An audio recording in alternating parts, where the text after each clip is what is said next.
Chapter 8. The Machine That Flies. The yellow line ended at a stairwell that climbed 6 flights without a landing. Rowan climbed at his usual pace, steady and unhurried. The vertical work was familiar after days of flat terrain. Pip followed, for once not talking, her breathing quickening as they climbed. On the 3rd flight, an unmarked door stood open, and through it, Rowan saw a long workshop space, workbenches, tool racks, 3 people moving in the focused quiet of the before window hours. The smell of metal shavings and fungi oil lamps drifting into the stairwell. Then they were past it and kept climbing, the city's noise falling away behind them, the air thinning and cooling with each floor. The stairwell opened onto the roof of Meridian. The hangar was open to the sky. Rowan had stood under cloud his whole life, but he had never stood under it from inside a structure built to bring him there. Pip came out behind him and stopped at the threshold. He heard her take 1 step onto the concrete and no more. The hangar occupied the full width of the rooftop, open-sided. Steel beams supporting corrugated sheeting above, and nothing on the flanks. Wind moved through it, thin and fast, carrying nothing of the city below. No cooking smoke, no lamp oil.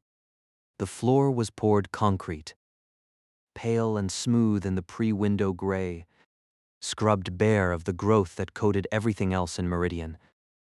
Rowan could not remember the last time he had seen clean concrete, or whether he ever had. Then he saw the platforms. There were 3.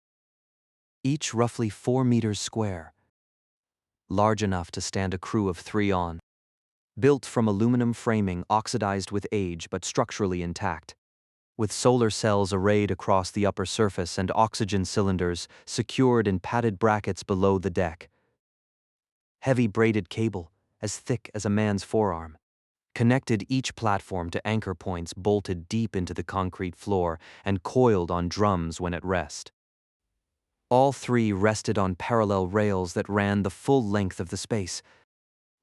2 were covered with fitted tarps, their systems maintained and waiting. The 3rd stood uncovered, cable partially unwound, a section of the retraction mechanism exposed and visibly damaged. Parts lay arranged on a clean cloth beside it, labeled with adhesive tape in handwriting that was not Okoye's. Rowan stopped walking. He understood the purpose, if not yet the mechanics. Someone had built these to fly up through the cloud layer and out the other side. A man crouched beside the damaged platform with his back to them, marking something with a pencil on the cloth where the parts lay arranged. He did not turn at the sound of their boots on the concrete. "You are early," the man said without turning. Dr. Okoye's note said first light window. The light window does not open for another 20 minutes. "I could not sleep," Rowan said. "I decided to be useful instead." The man turned. Marcus Ibarra had gray hair at the temples, cropped short, and lines around his eyes from squinting up at the sky. He looked between Rowan and Pip and the platform, always coming back to the platform. He did not extend his hand, he looked at Rowan's hands instead. "Okoye says you maintain a solar collector. Built by your father, maintained by you, running since before you could walk." "That is correct," Rowan said. "What is the tracking mechanism?" Marcus asked. "Spring-loaded pulley with a counterweight," Rowan said. "The panel mount adjusts through a 30-degree arc during the light window. My father used a worm gear salvaged from an automotive window regulator." Marcus's eyebrows rose. "A worm gear from a window regulator. That is clever." "It was what he had," Rowan said. Marcus nodded once. He looked at Pip, registering her presence for the first time. "Pip Shen, you brought me a very good pair of aerospace bearings last year. I still owe you for those." "Yes, you do," Pip said. "We can discuss that later." Marcus turned back to the platform. "Let me show you both what we have here." He led them to the damaged platform and crouched beside the exposed mechanism. Rowan crouched beside him. Pip moved up behind them and stood where she could see. The damage was visible immediately. A machined steel cylinder, split horizontally to hold two bearings in alignment, had cracked along a stress line. The fracture was clean and diagonal, separating the upper bearing from the lower. Above the housing, the cable drum and retraction spring waited for bearings that could no longer do their work. Rowan studied it. The crack had propagated from a small pit in the steel surface, a corrosion point that had weakened the material over years of stress cycling. The lower bearing had shifted when the housing failed, cocking sideways in its seat and scoring the inner race. But the cable drum was undamaged, and the spring mechanism was sound. The problem was isolated to the housing. He looked more closely at the pit. The pit was not centered on the housing but offset to the side that faced the cable drum, on the surface that took the most moisture from the cable as it spooled. The corrosion started here, Rowan said, pointing. On the housing surface, not the cable. Whoever maintained this wiped down the cable but never the housing behind it. The water collected in the same place every cycle, and the crack came from that. Marcus was quiet for a moment. He was very careful about the cable. The cable is fine. It was the housing that needed attention. Marcus looked at the cracked housing, then at Rowan. Yes, he said. He said nothing else for a while. He watched Rowan keep examining the housing, and when Rowan looked up, Marcus was already nodding to himself. The bearings themselves are replaceable, Marcus said. I have spares. Scavenged from industrial equipment 3 years ago. Correct size, correct rating. The problem is the housing, and it is a precision component. The two halves must align within a fraction of a millimeter or the bearings bind under load. And the cable does not retract smoothly. And a cable that does not retract smoothly during descent will kill everyone on the platform. Do you have replacement housing stock? Rowan asked. I have something that I think will work. It is the correct alloy, salvaged from the same source as the bearings. Marcus reached behind him and produced a block of steel. Roughly the right dimensions, machined on two faces but raw on the others. This needs to become a bearing housing. Split, bored, aligned, finished to a tolerance that allows smooth rotation under load by hand, with files and calipers and patience. Rowan took the block, cold and heavier than it looked, the machined faces smooth and the raw faces rough. He held it up to the cracked housing, slightly oversized, which was correct. You could always remove material, but you could never add it back.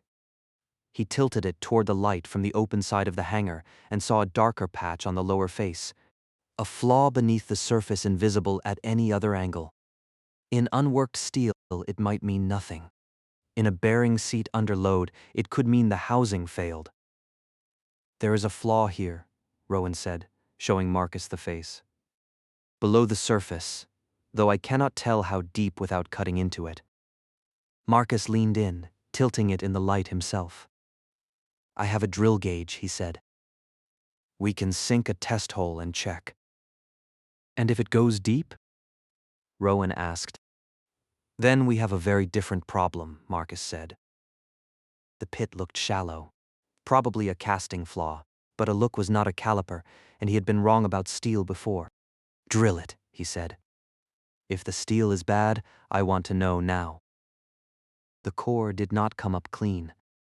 Marcus drew the gauge out and turned the sample under the light, and Rowan saw the line of the flaw running through it, deeper than the surface had suggested, and farther than the gauge could reach. Good eye, Marcus said. He turned the sample once more in his fingers, then set it down on the cloth. Is there another block of steel? Rowan asked.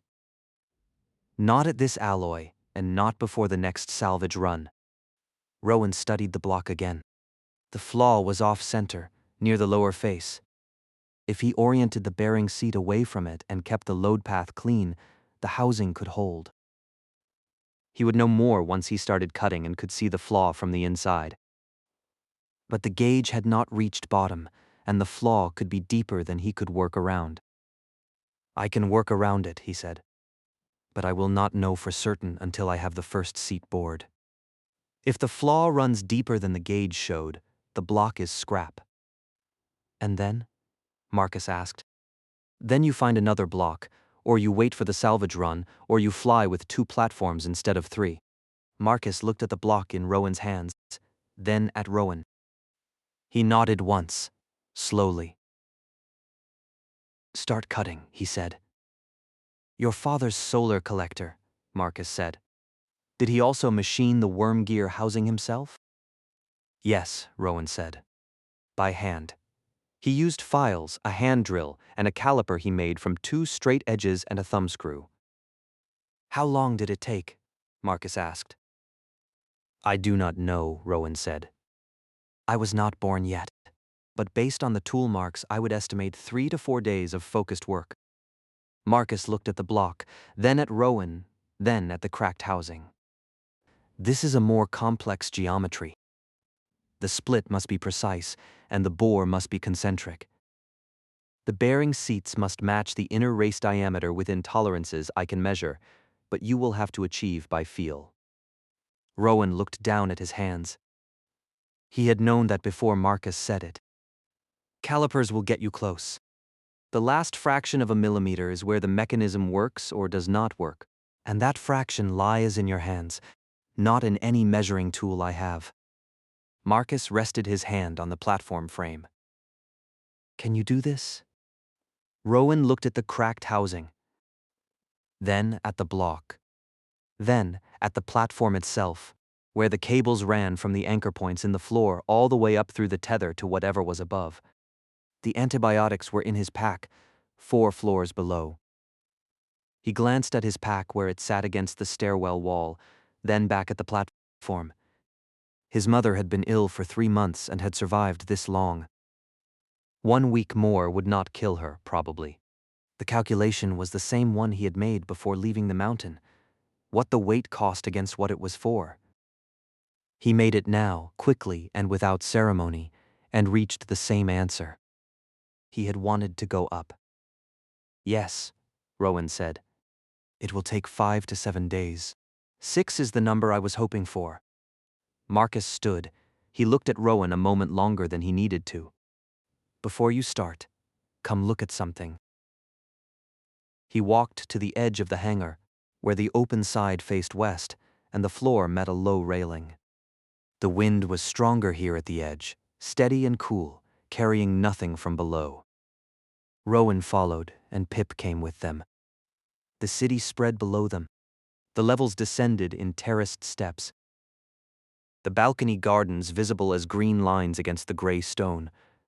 The streets and corridors hidden beneath the layered construction. On the farming terraces 2 levels down, crews had already taken their positions along the beds, tools in hand, waiting for the light window to open. Nobody moved, just stood in their rows with faces turned toward the light well above. 20 minutes from the light. Beyond the walls, the cleared zone gave way to lowland territory. And beyond that, the dim stretched to every horizon, featureless and vast, the cloud layer sitting above it like a second landscape inverted, heavy and gray and close. Above, the light well was visible as a brighter region in the clouds, a thinning that Rowan could measure with his practiced eye. The light there was not yet direct, not yet the gray-white of the window, but it was distinctly lighter than the surrounding overcast. A circle of relative brightness directly above the city, the geographic anomaly that had made Meridian possible. From here, on a good day during the light window, you can almost see the clouds thin at the edges of the well, Marcus said. He was not looking at the view. He was looking up, past the railing and the rooftop edge at the cloud layer. The helionauts go through that. Up through the well where the cloud is thinnest, and then through the full layer, and then out above. What is above? Rowan asked. Marcus was quiet. He leaned on the railing, his scarred hands gripping the metal, his eyes still directed at the sky. Sun, he said. Blue sky, the actual color, not the dim gray we call sky down here. The cloud layer from above looks like an ocean, gray and white and rolling, and in it there are shapes. Rowan waited. Moving shapes, Marcus said. Large and translucent. We have observed them on every ascent for the past 3 years. They move through the upper cloud layer in groups. We call them flums, because someone on the first observation crew said the word and nobody corrected it, and now it is what they are. Rowan watched him talk and thought of the valley.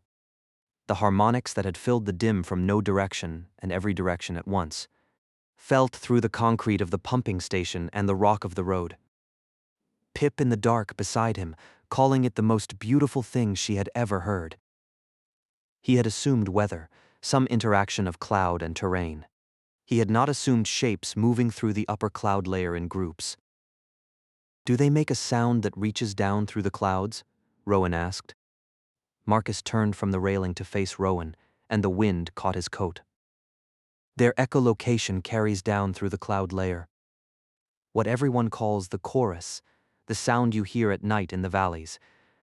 That is them. Rowan said nothing. He had heard the chorus all his life and had not imagined it was alive. His hand was on the railing, and he did not remember reaching for it. He looked at the sky. Pip had moved closer to him at the railing, her chin tipped back to follow the cloud layer overhead. She had grown up hearing the chorus, and she had never thought to ask what made it. Marcus had stepped back from the railing. He watched them, not the sky. You can see them from the platform, he said. 90 minutes above the clouds, and you can watch them move. Rowan looked at the cloud layer, at the light well directly above the city. Then back across the hangar floor to the tether cables coiled on their drums.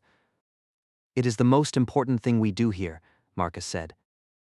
Not the farming, not the walls, but understanding what is up there. Because those creatures are feeding on the atmosphere, on the particulates that thickened it over 70 years, slowly and measurably. He looked at Rowan. The sky is clearing, though not fast enough to see it from down here. But the instruments do not lie, and those things are the reason. Rowan stood at the railing and looked at the clouds. They looked the same as they had every day of his life. But the instruments did not lie, and Marcus had no reason to lie either. His mother had been measuring the light window on their mountain for as long as he could remember. The notebook on the kitchen shelf had a column for date and a column for duration. And the duration column had been growing year, by minutes. She had never mentioned it. She was waiting until the data was certain. He thought of that notebook now and of what he would tell her when he came home. Then he turned back to the hangar, walked to the damaged platform, crouched beside the exposed mechanism, and picked up the block of steel. The block was dense and cold in his hands. He set the block on the work cloth beside the cracked housing, took out his father's multi-tool, selected the file, and drew it across the raw steel. The first stroke was thin and clean. He felt the resistance under the file, the small pull of an alloy he had not worked with before. And he adjusted the angle of his hand to match it. He drew the file across the steel a second time and began. The flaw was still below the surface he was cutting toward.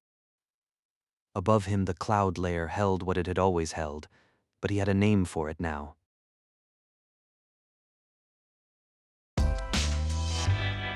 Chapter Guild, Stories for Your Mind.